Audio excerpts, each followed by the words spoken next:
Hello everyone, welcome back to Deepa के व्यंजन channel. आज बनाऊंगी राजमा, वो भी बिना लहसुन प्याज के। राजमा को उबलने के लिए मैंने हल्दी और नमक वाले पानी में रख दिया है।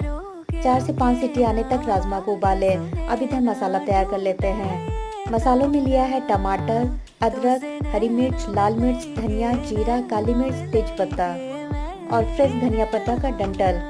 कुकर को गरम करें, इसमें डाल दें मक्खन और तेल, साथ में डाल दें मसालों का पेस्ट, हल्दी पाउडर, गरम मसाला पाउडर, 1 चुटकी हींग और काला नमक। मसालों को अच्छी तरह से भून लें। अब इसमें डाल दें उबले हुए राजमा को थोड़ी देर मसालों के साथ भूनें। अब इसमें डाल दें पानी।